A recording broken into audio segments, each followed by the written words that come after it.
Facebook connects people, and they know meaningful connection can only happen on safe, secure platforms. That's why they've invested $16 billion in safety over 6 years. The impact? They've quadrupled their safety and security teams and addressed millions of pieces of harmful content and removed 1.7 billion fake accounts over the last few months. Learn more about how they protect their communities online and the work ahead at about.fb.com/taking action. This podcast is intended for mature audiences. Listener discretion is advised.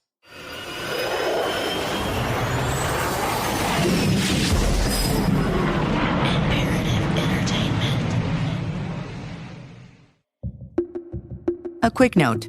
There are 2 available versions of this podcast, one in English as a red note and Spanish as La Nota Roja.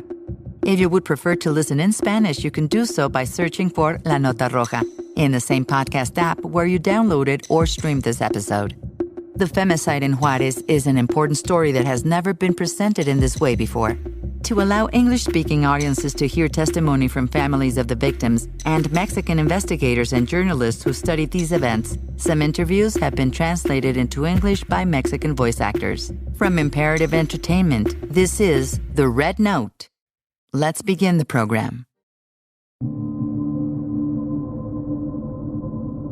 When we talk about the femicides in Ciudad Juarez, it's easy to lose sight of the fact that for all the victims whose bodies were found viciously murdered, there were many, many more women and girls who were never located.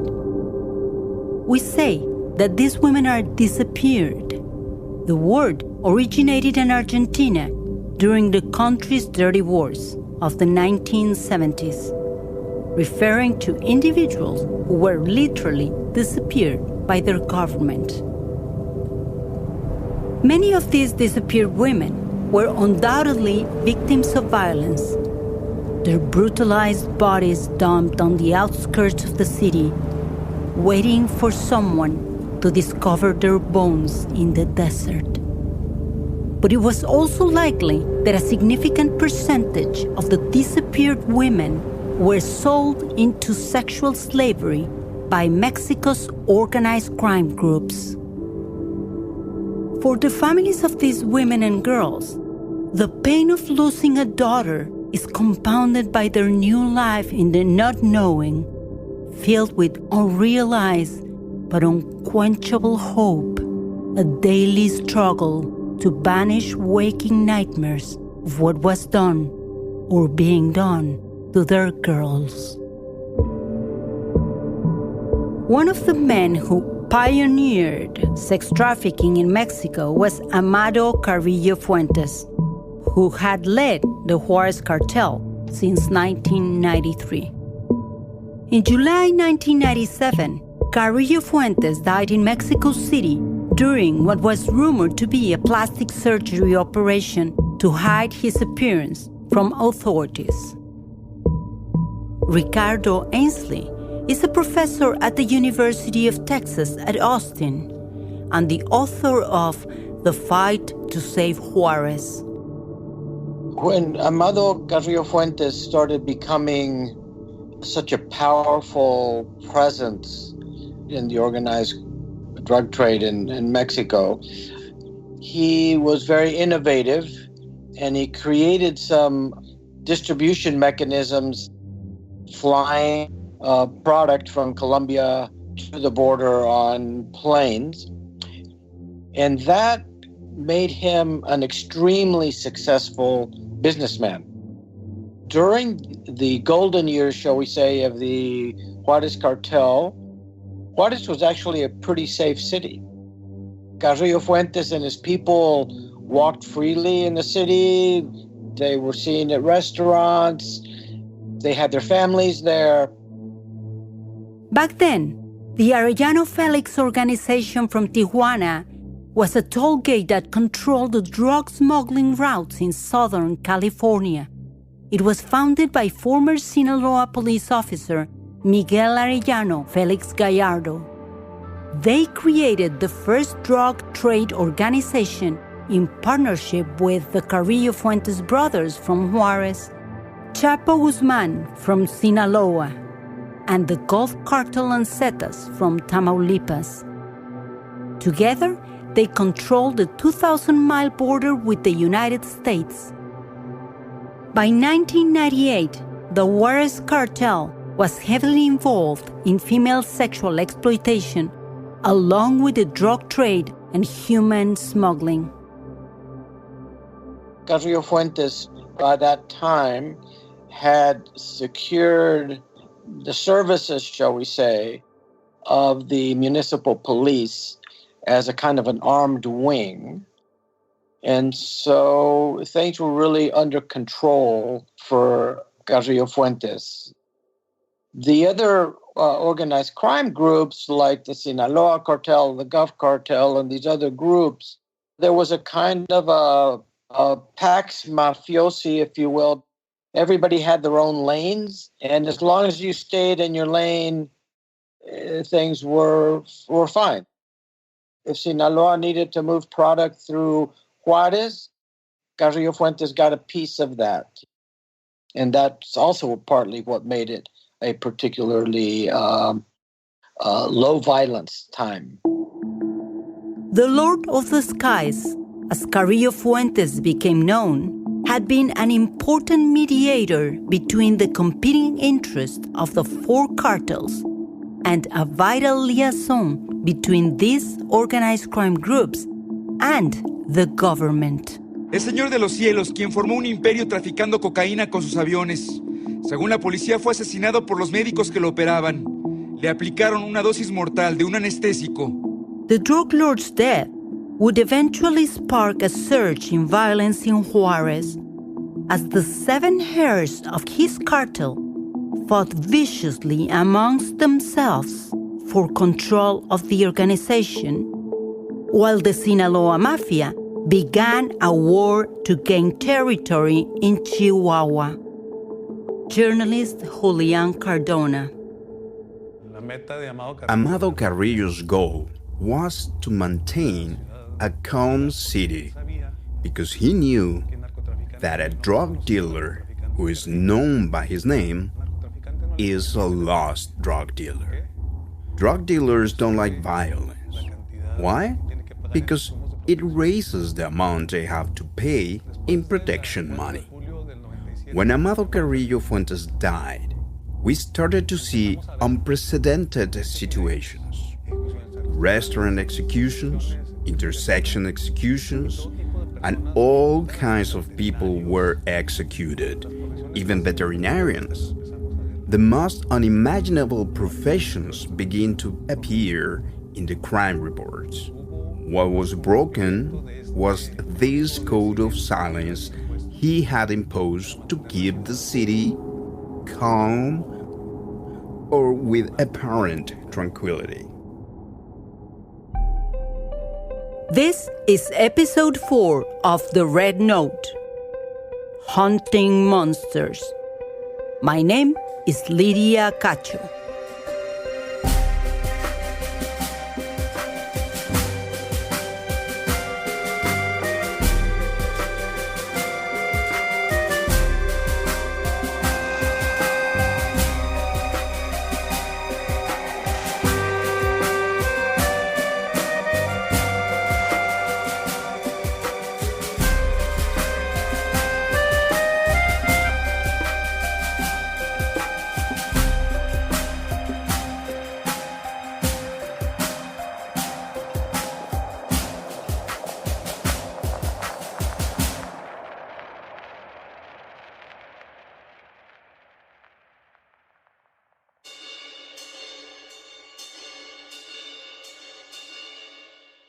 This episode is brought to you by The Jordan Harbinger Show. If you want a new podcast that you're definitely going to look forward to every week, one that's entertaining and packed with fantastic guests, well, this is the show for you. I mean, Apple named it the best of 2018, and that is a big award. Great guests like CEOs and FBI agents and rappers and political activists, all really spilling the tea on Jordan's show. Plus, he's so smart and funny and easy to listen to. I love the episodes with Celeste Headley, how to have conversations that matter. And also T-Pain and Auto-Tune. Yes, sign me up for that. Fantastic. This truly is an excellent interview show. You just can't go wrong with adding the Jordan Harbinger Show to your rotation. It is incredibly interesting. There's never a dull show. Search for the Jordan Harbinger Show on Apple Podcasts, Spotify, or wherever you listen to your podcasts.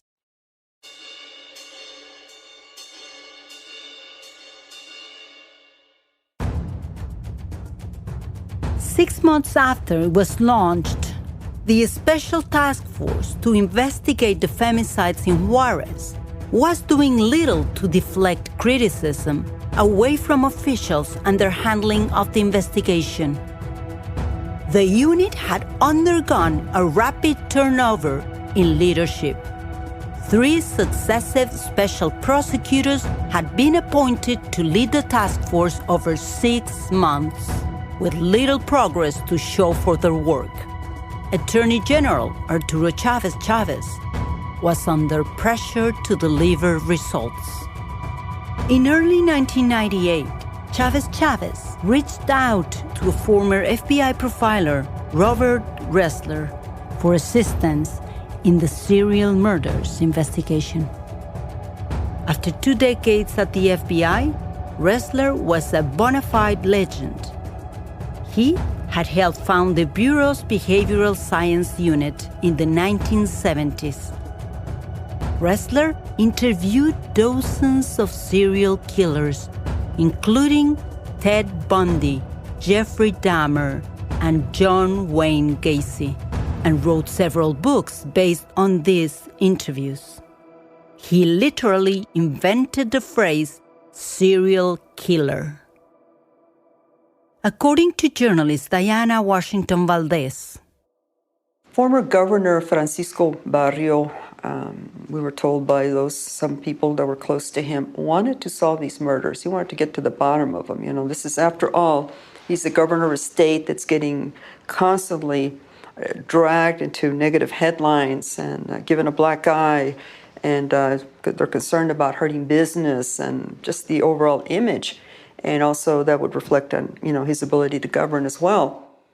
So one of the things that was suggested to him by someone is that to call on a profiler, someone who's an expert, whose reputation is above reproach, since nobody was believing in his investigators anymore, and he was having his own doubts. And so they asked Robert Ressler to come in and do an assessment.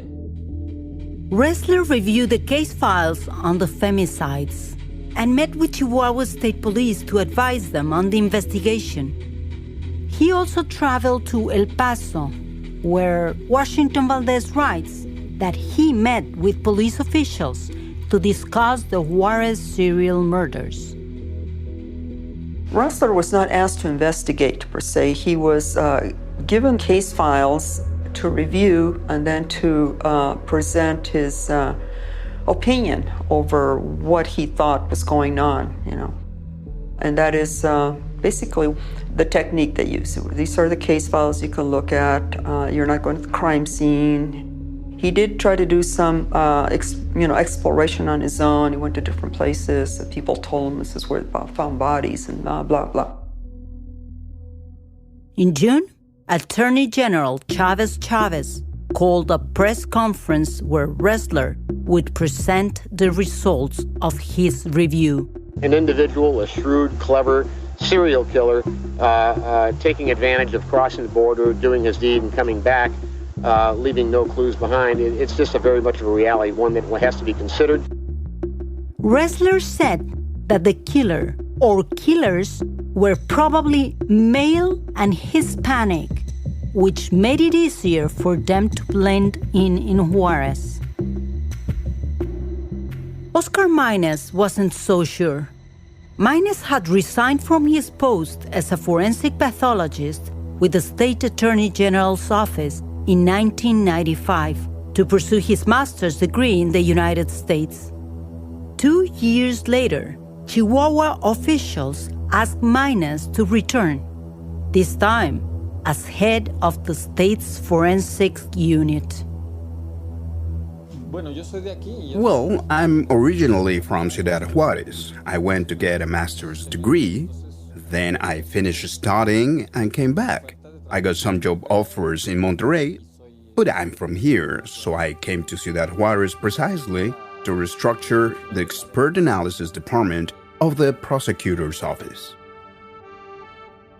Before he resigned, the Juarez criminologist had written his own profile of the potential serial killer that he thought might be on the loose in Juarez, but it was ignored by his supervisors.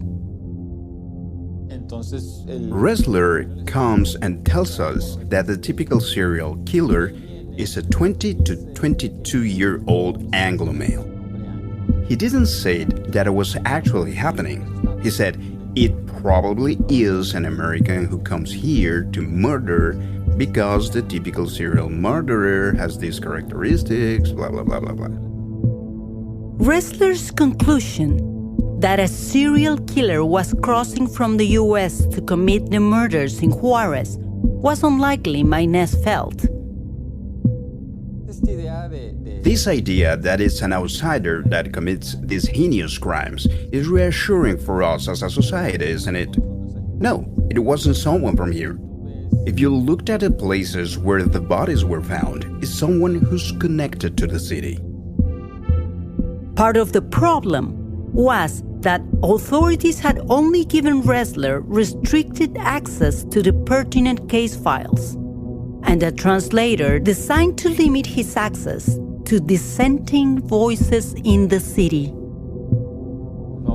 He didn't speak Spanish, so they gave him a translator that wouldn't leave him alone. They were trying to prevent someone who was questioning the authorities from contacting him. They had him very isolated. He didn't go out in the field. He didn't analyze evidence or the bodies, no. I think Ressler came with the best of intentions to educate the authorities about the investigation of this kind of homicides, about profiles, etc. Unfortunately, he was used by the government to validate investigations that were done at the time. But I don't think he was aware of it. When I was in Juarez covering the femicides during the 1990s, we often noticed groups of American soldiers and young men who crossed the border to have a crazy night.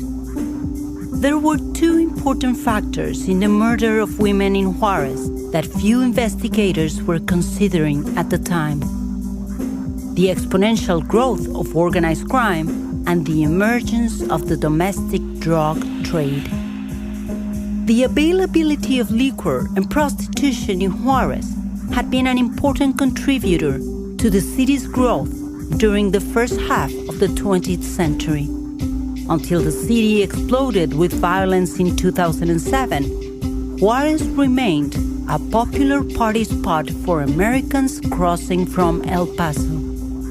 Back in the 90s, Ciudad Juarez ranked second in Mexico only to Tijuana in its number of illicit drug users. Not coincidentally, both were cities frequented by American men, including Marines and soldiers, looking for sex and drugs in what was called the backyard of America, where nobody knew your name. Cheap drugs, lots of brothels, and a porous border helped. Partially due to the brothels in Juarez, over time, sex trafficking became an increasingly lucrative revenue stream for Mexico's drug cartels. Ricardo Ainsley says that in earlier periods, the other drug cartels were not involved in kidnapping, and they were not involved in human trafficking. Once one of the cartels realized the money they stood to make from trafficking in human beings, everybody else started doing it too. Because people started saying, hey, there's other ways to make money here that don't involve the same amount of risk. We can kidnap all we want. Nothing's going to happen. Oh, that's a good way of making money. So let's add that. We'll start extorting businesses because that seems also very lucrative, and nobody can touch us. Easy money. As Mexico's illegal sex trade grew, so too did the number of female victims who were disappeared from cities like Juarez. José Luis Castillo believes that his daughter, Esmeralda, was one of these victims. At the time my girl disappeared, she was 14 years old. I was working for the city in the transit control department, painting stripes on the street. It was May. Here on the border, the heat is very strong at that time. When we were working, a lady came out with a glass of iced water. I drank it, and I got sick. The following Monday, Mr. Castillo was still feeling sick, so Esmeralda stayed home from school to take care of him. Tuesday came. On Tuesday, I was already not perfect, but much better. And I told my girl, "Go to school, my child." And she said, "And who will take me, Dad?" And I said, "It's noon already. What could happen to you?" People think that young girls disappear in the dead of night. And it's a very unfounded idea, because girls disappear from 12 to 5 in the afternoon. Most of them. The highest rate of disappearances happens on Thursdays, because when a girl goes missing on a Thursday, it's 48 hours to file a missing person report. After 48 hours, it's Saturday, and they don't work on Saturday and Sunday. Criminals have 4 days to get the girls out of town or to do whatever they please with them. To this day, I regret having insisted on her going to school by herself. Since that day of May 19th at 12 o'clock, I haven't seen my Esmeralda again. More than 10 years after her disappearance, Mr. Castillo and his family are still searching for Esmeralda. We had to do many things. I lost my job, I lost my car, I lost everything I could sell. We saved 10% of all our income so that when we have to go looking for remains, we have money to perform these actions. At that time, my only food was a cola beverage or sweet bread in the morning and the same in the afternoon. Of course, my health worsened, my gastritis, colitis, and all that. Mr. Castillo eventually uncovered evidence that Esmeralda had been the victim of sex trafficking. We received a call once telling us that my daughter was being sold and prostituted at a place on Juarez Avenue. Just a few hundred feet from the border. I gave the picture to a lady who worked there, and she told us that my Esmeralda came out of the storeroom and told her, "I am the girl. I just wore different makeup and my hair looks different now. Not like I'm portrayed there. Tell my dad to come save me." I was skeptical because I said, well, if Esmeralda is the one asking for help, why didn't she give her our home phone? Why didn't she give her our address? The woman told him, "No, look, let me explain it. I was just showing the picture to my friends and Esmeralda came out and told me that. But when Esmeralda was talking to me, the owner of the bar came out and took her to the storeroom and didn't let her finish talking to me. Not too long after that, she and 2 other girls came out, and the only thing Esmeralda could tell me was, Tell my dad they said they're taking us to Mexico City, La Merced, to sell our bodies for sex. And we quickly went to the prosecutor's office to tell them. And once again, we hit a wall when they told us, well, we are the state's prosecutor's office. We have nothing to do with Mexico City. They are very indifferent, very apathetic. It's like they have no feelings in the DA's office. And my wife said to me, what are we going to do? I said, I'm going to go, and if necessary, I'll sleep under a bridge. My wife looked at me and said, no, we're both leaving. Let's go there and see how we can solve this.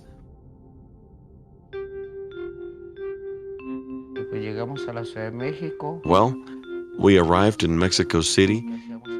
We would wrap ourselves in a blanket and empty bottle of tequila on our body and just lay down outside bars where there's prostitution. And the people from Capea approached us. That's the Mexican Federal Government Service Center for Missing or Absent People. And the investigative police of the state of Mexico, they asked me if I could help because they were too exposed, and that in the Condesa neighborhood there was a place where they presumably pimped young girls, to see if that's where my little girl was. When they raided the place, they burst in after we had spent 4 days outside.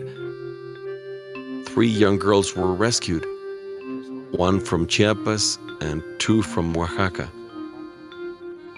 Unfortunately, my girl wasn't there. And we have, failed. We have demanded answers from the authorities. We have made our own investigations. We realized that wealthy characters here in the city have deep connections with human trafficking. We realized that the human trafficking network has an established route from here, from Juarez, Mexico, Tijuana, San Diego, San Francisco, and then it vanishes. We have the theory that our daughters are taken to other countries from there. If there were no buyers for the girls, they would not be sold.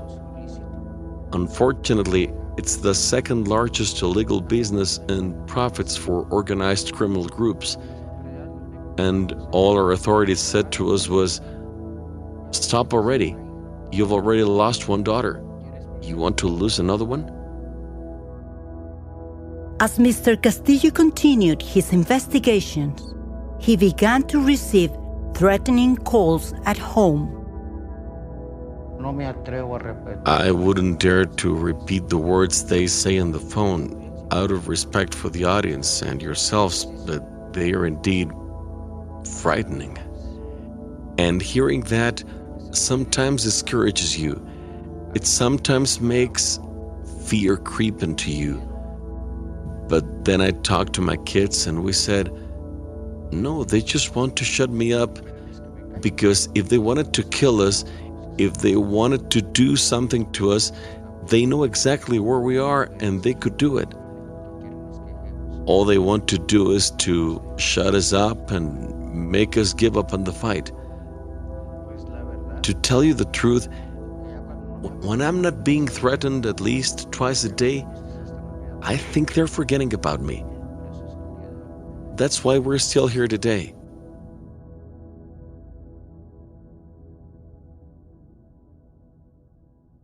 UniUnida is a collective of student activists at the Autonomous University of Ciudad Juarez that was founded after the murder of one of their fellow students, Danal Lozano Chavez.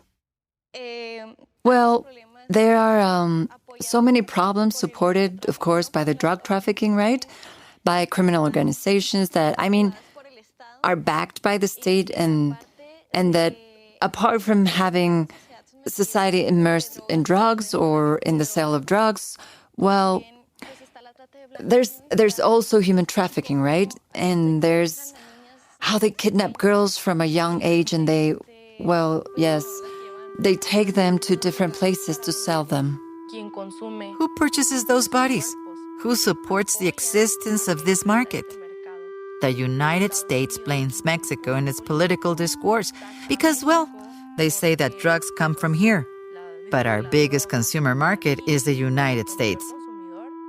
Most of the weapons that are sold here and used by the drug dealers are weapons that come from the United States. So they are also significantly responsible for the blood that has been shed on the streets of Mexico and specifically on this border in Ciudad Juarez. So yes, the United States bears much of the blame for the violence that exists here.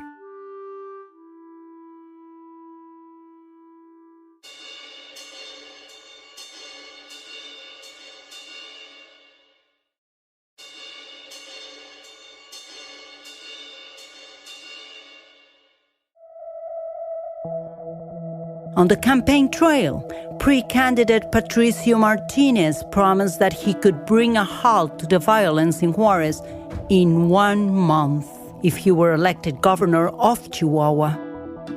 In 1998, voters swept Martinez into office with a mandate for change: to stop the violence unleashed by the death of Amado Carrillo Fuentes and end the serial murders of women that had plagued Juarez over the past 5 years. After taking office that October, the new Attorney General announced that Suly Ponce would take over the state's special task force for the investigation of crimes against women. She would be the 4th special prosecutor to lead the task force in under a year. Diana Washington Valdez.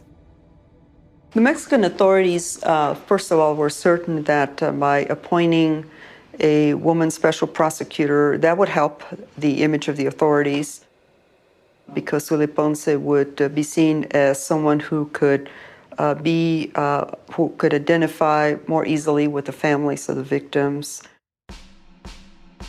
Ponce was a chain-smoking 34-year-old lawyer with bleached blonde hair who dressed in bright red, yellow, and blue Hillary Clinton-style power suits. Before she was appointed to the femicide task force, Ponce had worked as a professor, an elections official, a public defender, and a magistrate. This would be her first job as a prosecutor. The office that Ponce stepped into that fall was also in a sorry state. Just a desk with a typewriter, a couple chairs, no phone, and no sign on the door. Journalist Lorena Figueroa says that before handing it over, the outgoing administration of Governor Francisco Barrio had cleaned out all the files related to the serial murders investigation. I believe that when Fiscalia was created and they took the files, they were like not even files. They were lost. Or just scattered, or just the investigation was just like a piece of paper with 2 names and that's it. On her first crime scene visit, a Washington Post article reported that Ponce was shocked to find cigarette butts and soda cans tossed inside the police tape. Photographers who repositioned a body to get a better shot, and police officers walking carelessly over potential evidence. Ponce issued an order. All crime scenes needed to be secured to prevent contamination. She requisitioned more office space for the task force. She ordered computers and a state-of-the-art telephone system for investigators.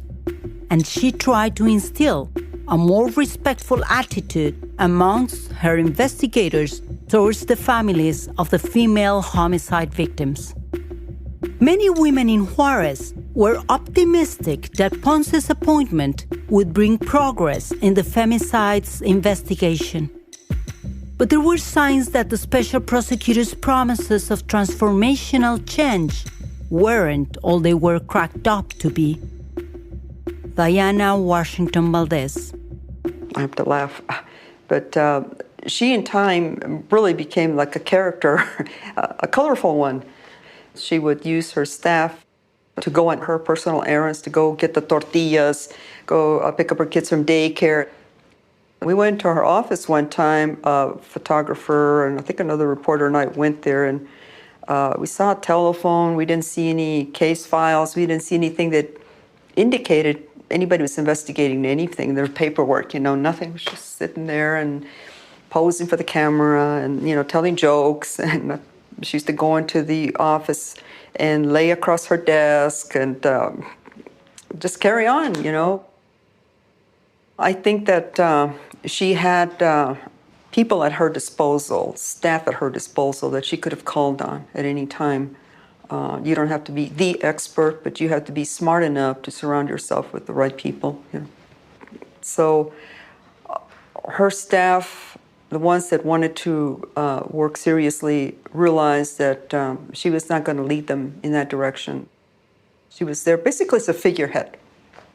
She quickly either caught on to that fact or knew ahead of time that she was going to operate as a figurehead for, till things blow over. Activist and politician Vicky Caraveo. I had a big feud with Suly Ponce. We have several photos and videos in places where they found bodies. They're telling her a number of things about evidence that was found, and she's laughing. She has her arms like this, and she's like, ha, ha, ha, ha. She wore heels this big. They sank in the dirt, and a miniskirt like this. I'm not against the miniskirt, and I'm not against the heels. She wasn't dressed appropriately to be able to walk calmly, check the facts, investigate, because you can't. It's too uncomfortable. The 6-year term of Patricio Martinez was when we had more concessions, as you may remember. Even though they laughed at us and didn't take us into account, to kind of get us out of the way, they would grant us, we had certain concessions. And that's where the idea of the Special DA's Office for Crimes Against Women came from. We fought him for 2 years. He gave it to us with a desk, 2 chairs, a trash can, no phone, no stationery, an old typewriter, and no door sign. Oh, how hard it was for him to understand what we were asking, what we demanded out of pure justice.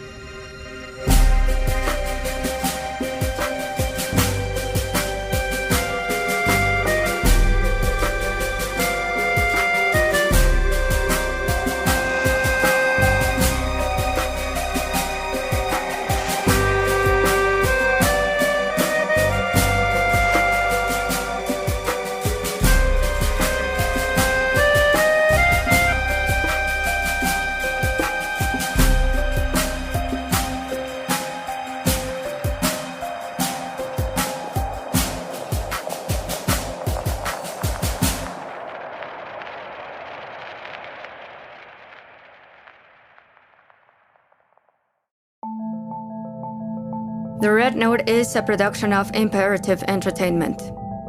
It was hosted by Lydia Cacho and written and directed by Craig Whitney. Executive producers are Jason Hoke and Lydia Cacho. Lead producer it's me, Estefania Bonilla Hernandez, and producers are Laura Caulfield, Will Wallace, and Craig Whitney. Research and interviews conducted by Alicia Fernandez. Sound recording by Nicolás Aguilar Jiménez and designed by Javier Umpierrez. LA recording engineer is Tom Corcoran. dubbed and directed by Rebecca Gomez and performed by Isabel Ireland, Rona Fletcher, Arturo Mercado Jr., and Genaro Vázquez. Music composed by Michael Ramos. Abraham Buendia recorded the making of and stills. Our production fixer was René Nava. Production bands were provided by our drivers Arturo and Ricardo Baeza in Ciudad Juarez and in Mexico City by Hugo Ramos. The production accounting supervised by Viridiana Morales and performed by Miguel Torres at Global Entertainment Firm. Insurance provided by Jasmine Alba and Ricardo Carrillo at LCI Seguros. Lorena Olivares is assistant to the director. Legal services provided by Laura Caulfield in the US and in Mexico by Laura Marvan at Marvan Pitol Abogados. The production was coordinated by Minerva Bolaños and supervised by Héctor Subieta. The producers wish to thank Adam Ambruso, Dr. Edgardo Buscaglia, Daniel Espinosa Ochoa, Mike Hisi, Adriana Montalvo, Tony Montanieri, and Maria Rosa Ochoa for their gracious help with this podcast. We would especially like to thank Luis Chaparro and Ikae Chituda at the Chihuahua Film Commission and the people of Ciudad Juarez for their hospitality and support during the production. If you enjoyed the Red Note, please rate and review the podcast on whatever platform you listen to. Thanks again for listening. We are joined now by Alicia Fernandez, our correspondent in Juarez, who conducted the interviews for this podcast. Alicia, do you have any memories that you can share with us about Americans crossing the border to visit Juarez? Yes. Before the war a few years ago, there were so many Americans coming to party in Juarez that actually there were some bars and clubs reserved just for them. There were spokesmen with bouncers outside the bars on Juarez Avenue saying, "Do you want to have fun? Check it out." If you did not speak English and show some dollars, you will not be allowed to come in. In Juarez, there have been brothels for any budget.